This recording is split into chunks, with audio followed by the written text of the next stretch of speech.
Assalamualaikum warahmatullahi wabarakatuh.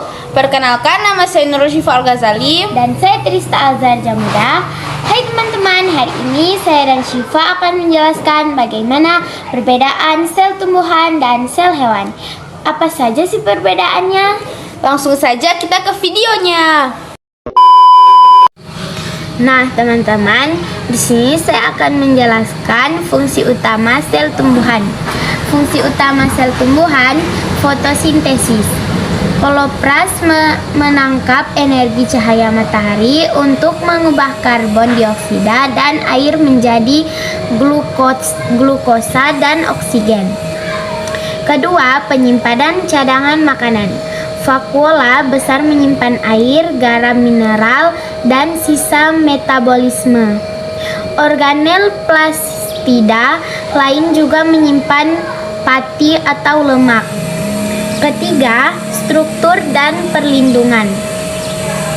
Dinding sel yang terbuat dari selulosa memberikan kekuatan, melindungi sel dan tekanan mekanis, dan mempertahankan bentuk tumbuhan. Keempat, transportasi zat. Berbagai organel seperti retikulum, endoplasma, dan badan Golgi membantu mengangkut dan mendistribusikan protein dan bahan penyusun dinding sel. Kelima, produksi energi. Mitokondria mengubah hasil fotosintesis menjadi energi kimia dan bentuk ATP melalui respirasi seluler. Yang kedua, saya akan menjelaskan fungsi utama sel hewan. Fungsi sel hewan meliputi penyusunan jaringan dan organ produksi energi untuk gerakan dan aktivitas melalui metabolisme di mitokondria dan pencernaan oleh lisosom, sintesis protein oleh ribosom, transportasi zat oleh retikulum endoplasma dan badan Golgi, serta pembelahan sel untuk pertumbuhan dan perbaikan melalui peran sentriol. Selain itu, sel hewan juga berperan dalam menjaga homeostasis pertahanan tubuh melalui sistem imun dan komunikasi antar sel. Nah, di sini saya akan menjelaskan sedikit fungsi organel sel tumbuhan. Nah, yang pertama ada dinding sel. Dinding sel memberikan perlindungan, kekakuan, dan menjaga bentuk sel. Nah, yang kedua, kloroplas. Kloroplas, tempat berlangsungnya fotosintesis, mengubah energi cahaya matahari menjadi energi kimia atau glukosa. Yang ketiga, mitokondria. Nah, mitokondria menghasilkan energi atau ATP melalui respirasi seluler, sering disebut sebagai pembangkit listrik sel. Nah, yang keempat ada nukleus. Nukleus mengatur seluruh aktivitas sel karena mengandung DNA dan informasi genetik. Nah, yang kelima, vakuola. Vakuola mengatur seluruh aktivitas sel karena menyimpan air. Vakuola menyimpan air, nutrisi, dan membuang limbah serta menjaga tekanan turgor. Yang keenam, retikulum endoplasma. Nah, retikulum endoplasma membran yang terlibat dalam sintesis dan transportasi protein atau RE kasar dan lipid RE halus. Kedua, saya akan menjelaskan fungsi organel utama pada sel hewan. Yang pertama, mitokondria. Mitokondria menghasilkan energi dalam bentuk ATP melalui respirasi seluler. Yang kedua, ribosom. Ribosom tempat sintesis protein yang digunakan untuk enzim, hormon, dan struktur sel. Yang ketiga, retikulum endoplasmare.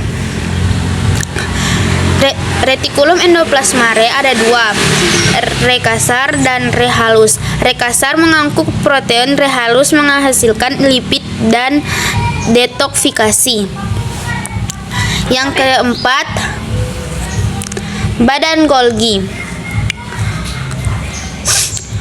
Badan Golgi mengemas, memodifikasi, dan mendistribusikan protein serta lipid keluar atau ke dalam sel.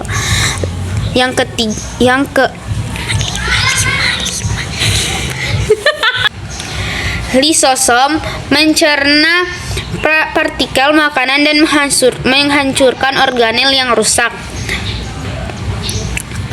Nukleus mengandung materi genetik DNA, mengendalikan aktivitas sel dan mengatur pertumbuhan serta pembelahan sel. Sentriol membantu dalam proses pembelahan sel dengan membentuk benang spindel dan silia atau flagela. Membran sel melindungi sel dan mengatur keluar masuknya zat ke dalam sel.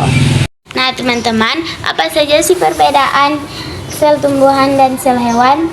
Nah, sel tumbuhan memiliki dinding sel, sementara sel hewan tidak mempunyai. Nah, sel tumbuhan juga memiliki kloroplas. Sementara itu, sel hewan tidak ada. Nah, sel tumbuhan memiliki vakuola. Umumnya satu vakuola besar di tengah sel. Nah, sementara itu sel hewan kecil atau tidak ada. Nah, sel tumbuhan juga memiliki bentuk sel persegi panjang atau tetap karena dinding sel. Sel hewan bulat atau tidak beraturan, lebih fleksibel.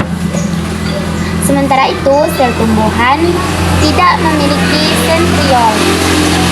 Sementara sel hewan ada, berperan dalam pembelahan sel. Di sel tumbuhan juga memiliki lisosom, jarang atau tidak ada. Nah, di sel hewan ada untuk pencernaan dan pemecahan materi. Nah, sekian perbedaan sel tumbuhan dan sel hewan. Terima kasih. Nah, teman-teman, terima kasih sudah menonton video kami tentang penjelasan bagaimana perbedaan sel tumbuhan dan sel hewan. Terima kasih sudah menonton. Wassalamualaikum warahmatullahi wabarakatuh. Terima kasih Bu Suci.